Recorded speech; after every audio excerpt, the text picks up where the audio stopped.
La lógica se encarga de estudiar las formas válidas de razonar para distinguirlas de las formas inválidas de razonar.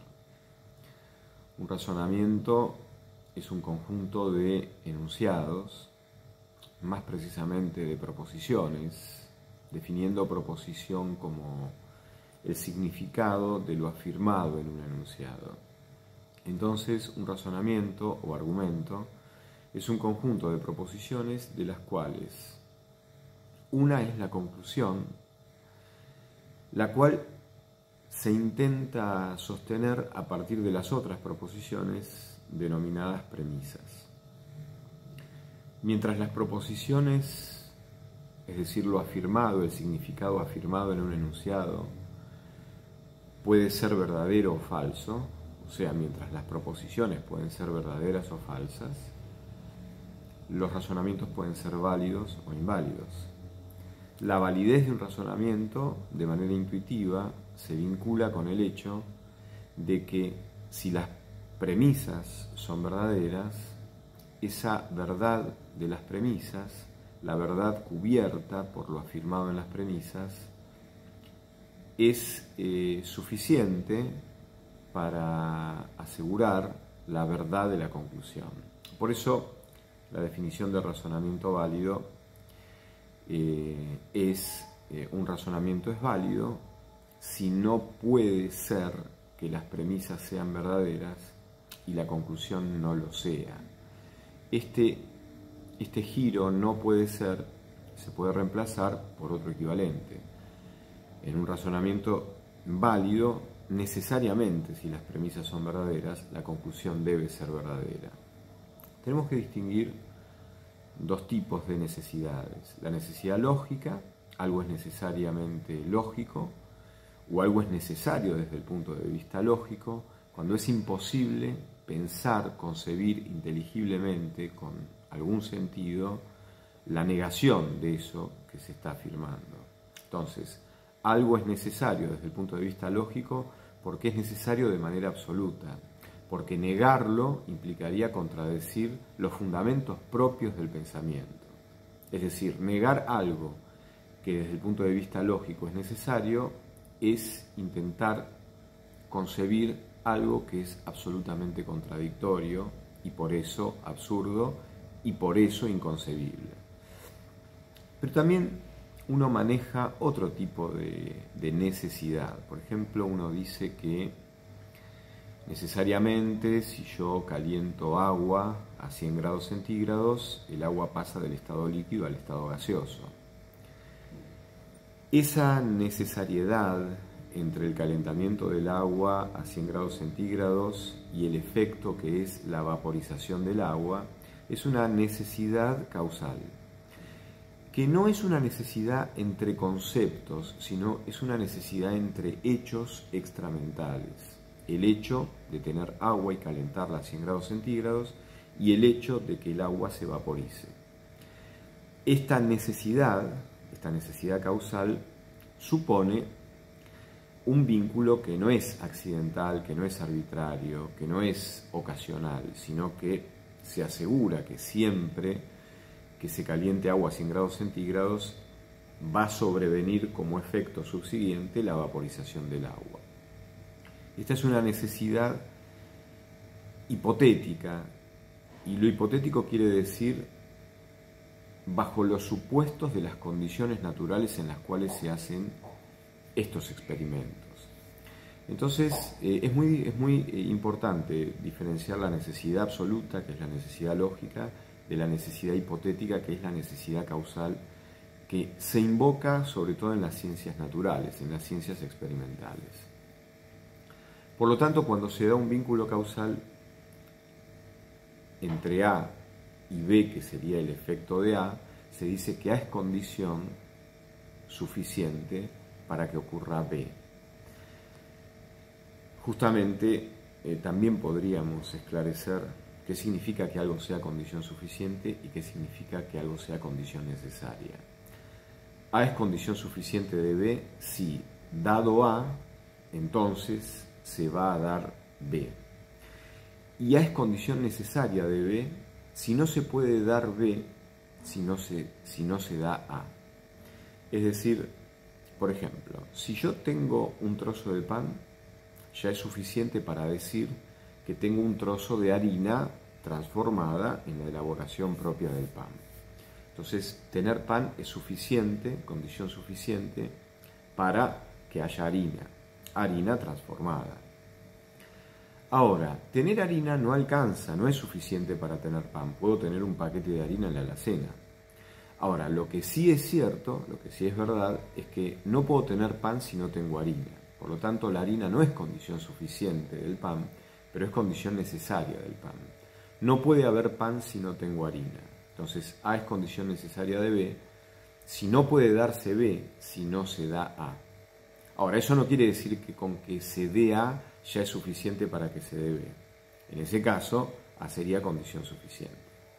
Entonces, el cometido propiamente de la ciencia lógica es estudiar razonamientos que sean válidos.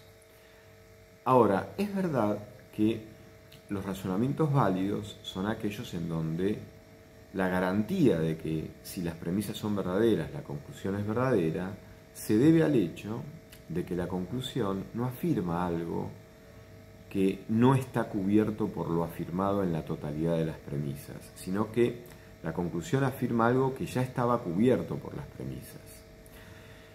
Esto muchas veces en un razonamiento del lenguaje cotidiano depende del contenido de lo que se afirma en las premisas y del contenido de lo que se afirma en la conclusión para determinar si el razonamiento es válido o no. En cambio, por ejemplo, en una ciencia como la matemática, que es una ciencia cuyos objetos son ideales, es decir, son construcciones conceptuales del intelecto, del pensamiento, en todo teorema matemático, como la matemática vincula conceptos, objetos ideales, no objetos extramentales que están en el mundo espacio-temporal, entonces si uno toma un teorema matemático, por ejemplo, si P es un número primo distinto de 2, hipótesis, entonces, tesis, conclusión, P tiene que ser impar. Bueno, la imparidad de P, en el fondo, que es lo que hay que probar a partir de la hipótesis de que se tiene un número primo diferente del 2, el 2 es el primero y el único número primo par. Entonces, probar ese teorema significa hacer evidente que lo dicho en la conclusión, P tiene que ser impar, ya estaba cubierto por la hipótesis. La novedad informativa consiste en el paso a la evidencia. No nos era evidente que P tenía que ser impar, diciendo simplemente que P era un número primo distinto de 2. Entonces la novedad cognitiva reside en el paso a la evidencia. Del mismo modo que si yo tengo una figura como un triángulo con un ángulo recto y tengo por otro lado la igualdad pitagórica, no me es evidente que la igualdad pitagórica está incluida en esa figura triangular tan sencilla con un ángulo recto. Bueno, el teorema de Pitágoras implica en su demostración hacer evidente que la fórmula pitagórica estaba afirmada implícitamente en esa figura tan simple como un triángulo con un ángulo recto. Pero esto es una relación entre conceptos, no es una relación entre hechos extramentales que están en el mundo. Entonces, en la matemática los razonamientos son válidos porque lo dicho en la conclusión ya estaba cubierto por lo dicho en las hipótesis. La lógica, por lo tanto, tiene que investigar la validez de los razonamientos que se hacen en los distintos campos. La lógica informal va a estudiar los razonamientos del lenguaje cotidiano. La lógica formal se va a especializar en el estudio de razonamientos que son válidos con independencia del contenido afirmado, tanto en las premisas como en la conclusión.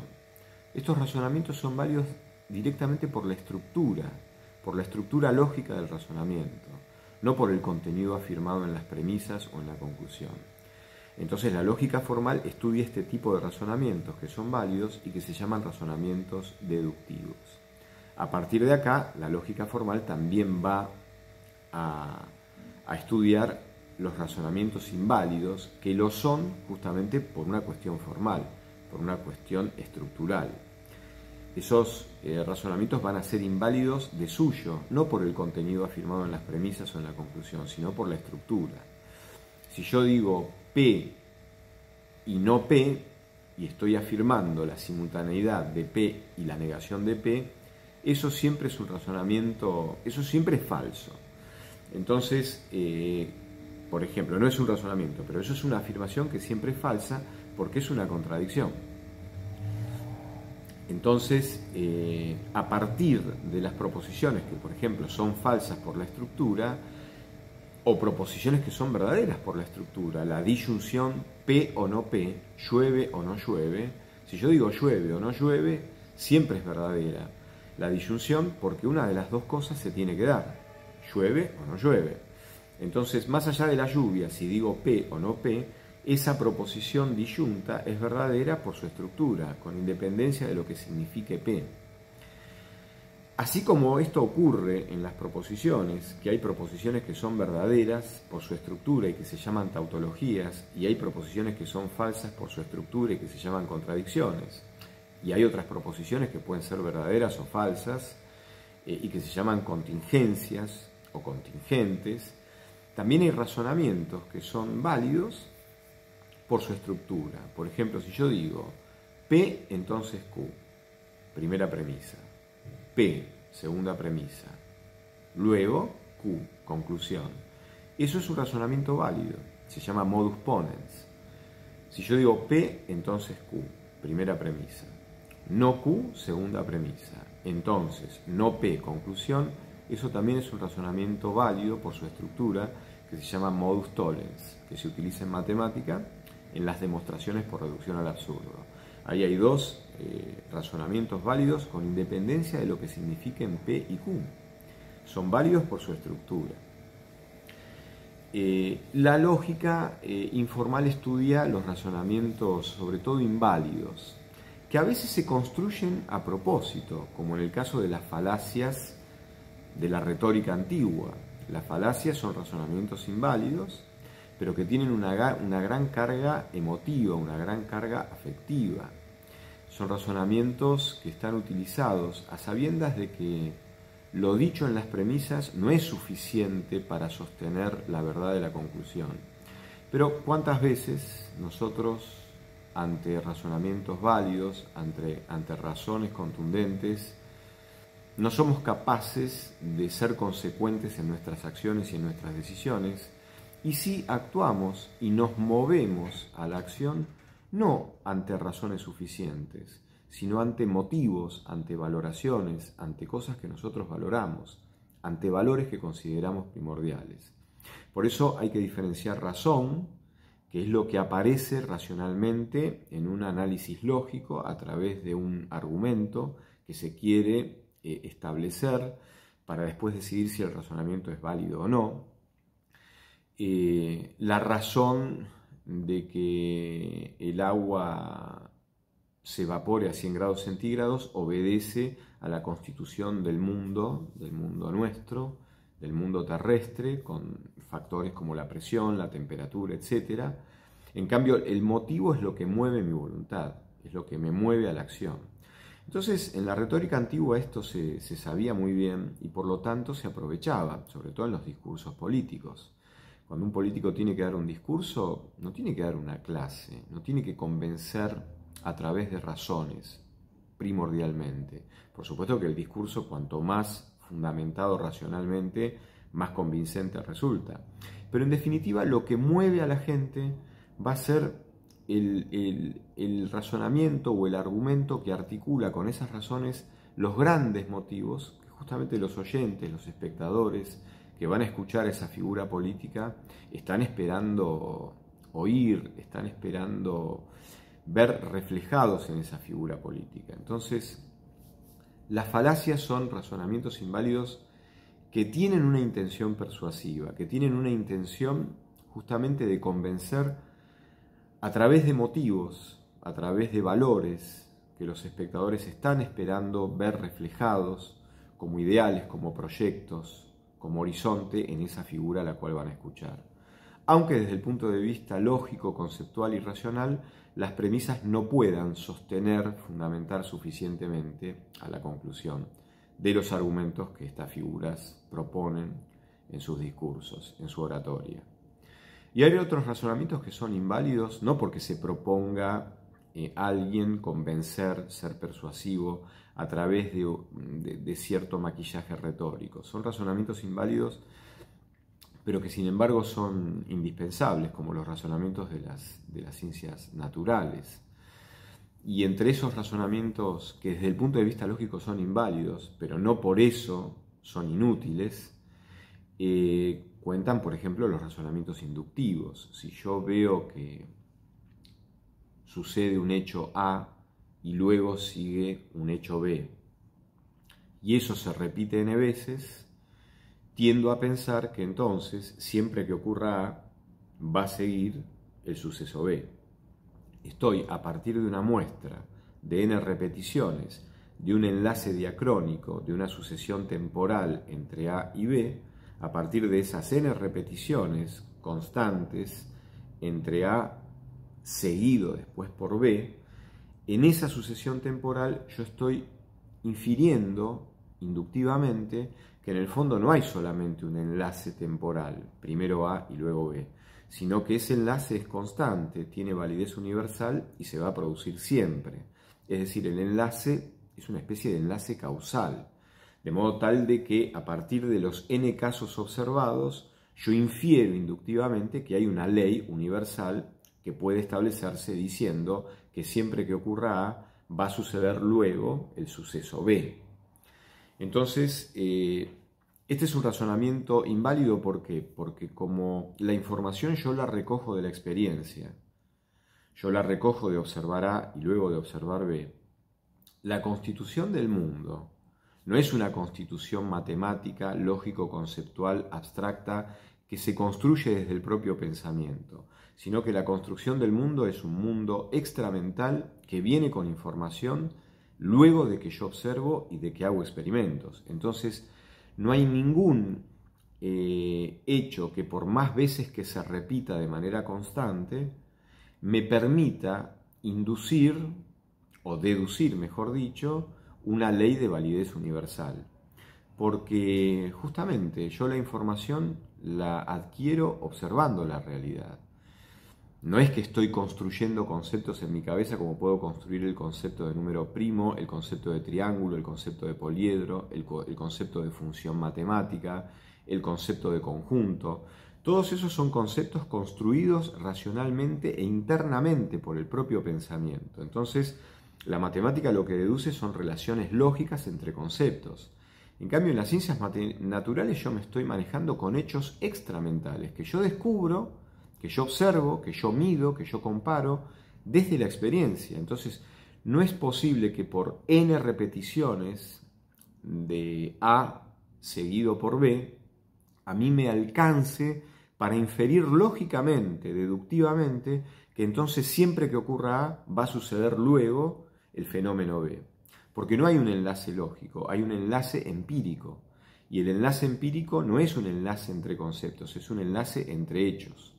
Justamente a propósito de esto, uno puede citar a Hume y puede citar a Kant.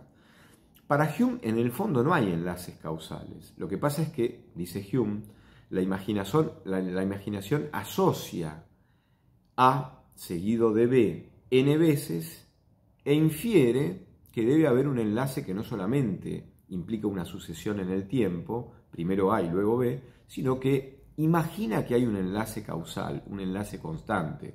Pero Hume dice, este enlace constante, este enlace causal de pretendida validez universal es simplemente un producto de la imaginación, no existe realmente. Ante esto reacciona Kant, porque Kant dice, si Hume tuviera razón, entonces no habría enlaces universales. Aristóteles decía que la ciencia era de lo universal. Si no hay enlaces universales, entonces no hay ciencia. Esta es la deducción de Kant. Y Kant valoraba muchísimo la física de Isaac Newton, la mecánica clásica establecida por Isaac Newton. la valoraba desde su estamento científico, desde su estatus epistemológico. Entonces, para Kant, si Hume tuviera razón, no habría ciencia. Entonces, Kant invierte el posicionamiento de Hume. Kant dice, en realidad, porque tenemos a priori, con independencia de la experiencia, la categoría de la causalidad en nuestra estructura racional, podemos pensar que cuando una sucesión en el tiempo, primero A y luego B, se repite, es porque la interpretamos como la manifestación de un enlace que es más profundo y que es un enlace causal. No podríamos inferir de una sucesión meramente temporal un enlace causal más profundo si no tuviéramos a priori en nuestra estructura racional la categoría propia de la causalidad. Porque tenemos la categoría de la causalidad, podemos interpretar que una sucesión temporal que se repite es la manifestación de un enlace más profundo, que es un enlace que tiene que ver con la causalidad misma. Y desde esa categoría a priori, que significa en el lenguaje de Kant, con independencia de la experiencia, organizamos el mundo y lo entendemos a través de enlaces necesarios, y por eso es posible la ciencia. Otras maneras de razonar es el razonamiento analógico. Supongamos que 3 personas comparten 4 cualidades. Dos de esas 3 personas comparten una quinta cualidad. Bueno, por analogía yo podría inferir que la tercera persona también debe tener ese quinto atributo en común con las otras 2. Eso es un razonamiento analógico. Por supuesto es un razonamiento inválido, porque no está asegurado desde un punto de vista lógico que porque 2 de esas 3 personas además compartan un quinto atributo, necesariamente la tercera persona también tenga ese quinto atributo. Pero son maneras de razonar que son a su vez muy útiles, del mismo modo que el razonamiento por abducción, en donde en realidad se invierte la relación entre antecedente y consecuente en una implicación. Si yo digo si P entonces Q, primera premisa, Q, segunda premisa, P, conclusión, si uno hace la tabla de verdad de ese razonamiento, va a ver que hay un caso en donde las premisas son verdaderas y la conclusión no es verdadera. Por lo tanto, el razonamiento no es válido. Sin embargo, es un razonamiento muy útil en las ciencias naturales, en la investigación policial. Si, por ejemplo, en el periodo de pandemia, yo tengo que si tengo cierto conjunto de síntomas, entonces el paciente tiene COVID, y de pronto, o si al revés, si el paciente tiene COVID, entonces tiene cierto conjunto de síntomas propios del COVID. P implica Q. Si el paciente tiene COVID, entonces Q está esta sintomatología. De pronto encuentro a alguien que tiene esta sintomatología. Puedo inferir con cierta probabilidad que entonces tiene COVID, aunque yo invierta la relación, porque yo estoy invirtiendo. La relación directa era, si tiene COVID, tiene estos síntomas. Encuentro una persona con estos síntomas e infiero que entonces tiene COVID.